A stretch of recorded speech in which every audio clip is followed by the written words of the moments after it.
ஐயா துணை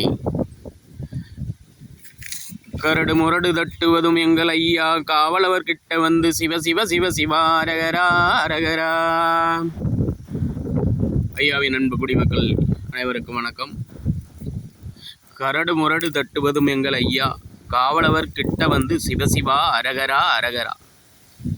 இந்த உலகில் மனிதன் உயிர் வாழ்வதற்காக நாம் வாழும் பூமியின் மீது கிட்டத்தட்ட ஒரு 10,000 பேர் 1,00,000 பேர் வாழும் இடங்களுக்கு தகுந்தபடி ஒவ்வொரு அரணாக ஐயா மலையாகவும் மண் குன்றாகவும் சுழற்சிக்காக அமர்ந்திருப்பார்.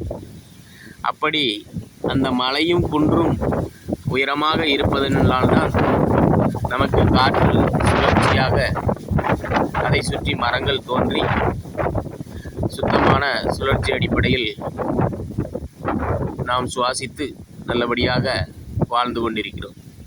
அப்படி இயற்கையிலேயே இந்த மனித உயிர்கள் வாழ்வதற்கு என்னென்ன தேவையோ அத்தனையும் படைத்த பின்புதான் மனிதனை கடைசியாக படைத்தார். அதன் பிறகு இந்த உலகில் எந்த உயிரினமும் தோன்றவில்லை.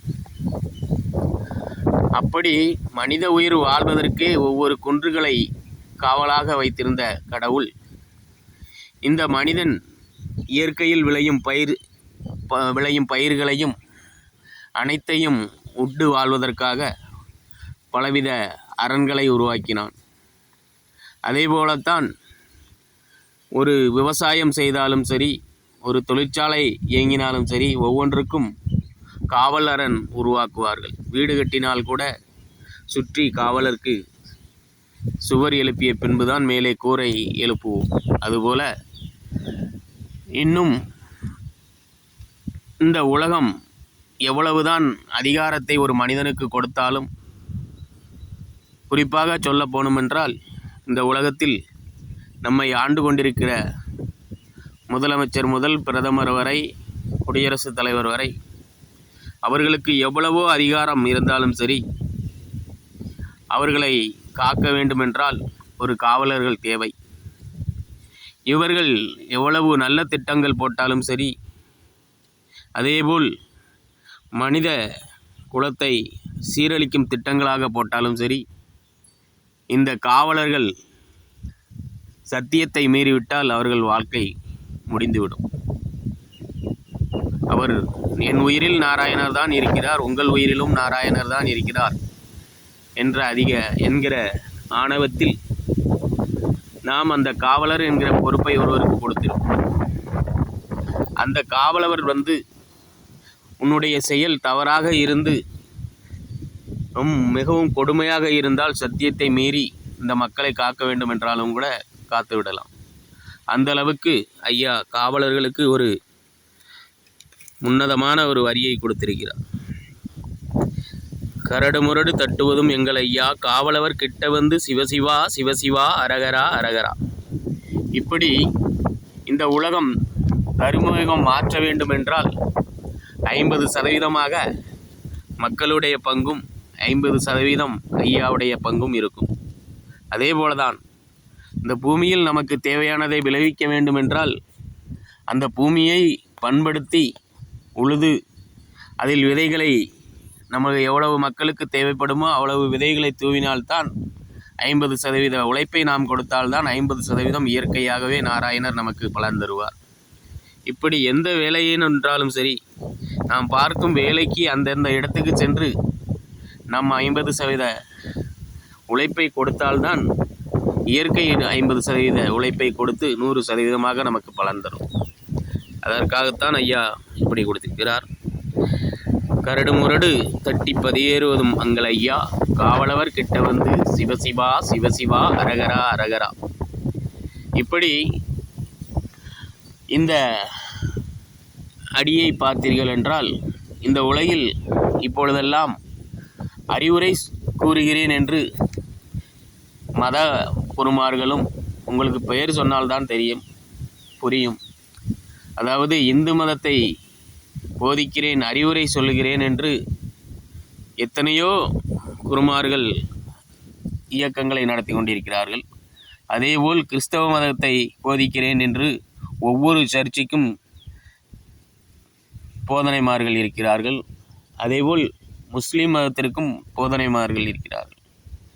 அனைவருமே மக்களை காவலாக வைத்துதான் இருக்கிறார்களே தவிர, அவர்கள் சத்தியம் வாங்கி கொண்டு ஒரு சில இயக்கங்கள் இருக்கிறது.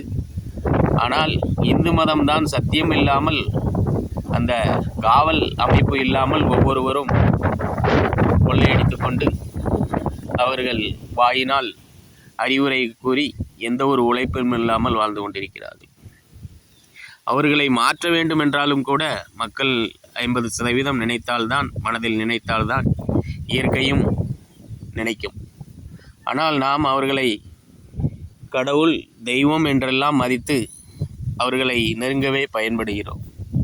நாம் அனைவரும், பாதிக்கப்பட்ட அனைவரும் ஒன்று கூடி என்னை ஆளும் மத குருமார்கள் சரியில்லை என்று சொன்னால் கூட உடனடியாக அவர்கள் தண்டிக்கப்படுவார்கள். ஆனால் நாம் அப்படி செய்வது கிடையாது. அவர்கள் யாரோ மேலிருந்து வந்தவர்கள் என்று நினைத்து கொண்டிருக்கிறோம். அதே போலத்தான் அரசாங்கமும். இந்த அரசாங்கம் நமக்கு, மக்களுக்கு பலவிதமான இன்னல் தரும் உணவுப் பொருட்களைத்தான், அதாவது கழிவுகளைத்தான் மக்களுக்கு பயன்படுத்த வைத்து கொண்டிருக்கிறார்களே தவிர, அவர்கள் உயிர்நிலையை உயர்த்தும் உணவுகளை அறிமுகப்படுத்தவில்லை. ஒரு 20 வருடங்களுக்கு முன்பாக, குறிப்பாக இந்தியாவில் அனைத்தும் நல்ல உணவுப் பொருட்களாகவே இருந்தது. ஆனால் அதையெல்லாம் வெளிநாடுகளுக்கு ஒப்பந்தம் போட்டு கொடுத்துவிட்டு, அதாவது இந்தியாவில் விளையும் உணவுப் பொருட்கள் தான் மிகவும் சக்தி வாய்ந்த உணவுப் பொருட்கள். ஏனென்றால் இங்கு உள்ள காலநிலைகள் இயற்கையாகவே நமக்கு கடவுள் ரேஞ்சுக்கு உயர்ந்துள்ளது. அதையெல்லாம் பனி பிரதேசங்களில் வெளிநாடுகளுக்கு கொடுத்துவிட்டு, அங்கே உள்ள கழிவுகளை எல்லாம், ஒரு கப்பலுக்கு இவ்வளவு கமிஷன் கிடைக்கும் என்கிற ஒரு கப்பல் இங்கே இந்தியாவிற்கு வந்து இறங்கினால் இவ்வளவு கமிஷன் கிடைக்கும் என்றெல்லாம் நினைத்து நம்மளை கழிவுகளை பயன்படுத்த வைத்து கொண்டிருக்கிறார்கள். அதேபோல் இப்படி நிறைய சொல்லலாம், நீங்களாகவே புரிந்து கொள்ளலாம். இப்பொழுது ஆக கழிவு எத்தனால் கலப்பு என்கிற, அதாவது மனிதன் போதைக்காகவும் முன்பு உடல் வலிக்காக சாராயம், கல் போன்றவற்றை பயன்படுத்தினான். இப்பொழுது போதைக்காக பயன்படுத்தும் டாஸ்மார்க்கில் முதல் பெட்ரோலில் கலப்படம் வரை எத்தனாலை கலக்கிறார்கள். இந்த எத்தனால் இயற்கையாக பழத்திலும் கடுக்காய் போன்றவற்றிலிருந்து எடுப்பது கிடையாது. செயற்கை கெமிக்கல் ஃபேக்டரியிலிருந்து கொண்டு வரும் எத்தனால் கரும்பு சக்கையில் ஊற்றி அதை சுத்திகரித்து மனிதனை குடிக்க வைக்கிறார்கள். அதேபோல் பெட்ரோல் கழிவுகளிலிருந்து மிஞ்சும் ஈத்தர் என்கிற ஒரு நீரை கரும்பு சக்கை, மாவு கழிவுகளில் ஊற்றி அதை ஃபில்டர் பண்ணி பெட்ரோலாக மாற்றி இப்பொழுது பாதி கலப்படம் செய்து, இதனால் மனிதனுக்கு உறுப்புகளில் நீர்க்கட்டிகள் தோன்றும். அது 5 வருடம் 10 வருடம் கழித்து தான் தோன்றும். அதற்குள் அந்த அரசு மாறிவிடும். நமக்கு எதனால் தோன்றியது என்று கூட தெரியாது. அப்படிப்பட்ட ஆக கழிவையெல்லாம் நாம் பயன்படுத்தி கொண்டிருக்கிறோம். இது யார் மீது பழி போட்டாலும் நாம் நினைப்போம் ஏதோ தெய்வ குற்றம்னால் நமக்கு உடம்பு சரியில்லாமல் வருகிறது என்று. ஆனால் நம்மளை ஆளும் ஆக கெட்ட எண்ணம் கொண்ட தலைவர்களால் தான் இந்த நிலையெல்லாம் நாம் உள்ளாக்கி கொண்டிருக்கிறோம்.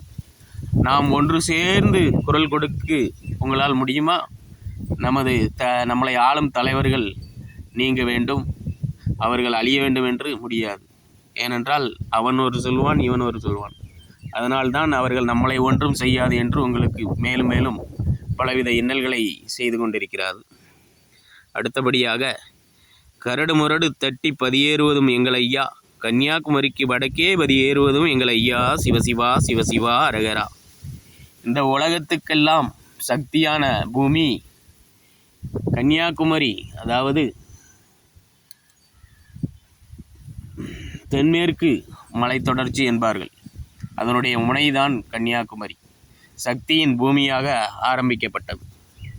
அப்படிப்பட்ட கன்னியாகுமரியிலிருந்து வடக்கே உலகம் இந்த மலையை தொட்டு தொட்டு இமயமலைக்கு அந்த பக்கம், அப்படி ஒவ்வொரு கண்டம் வரை நீண்டு கொண்டே போகிறது.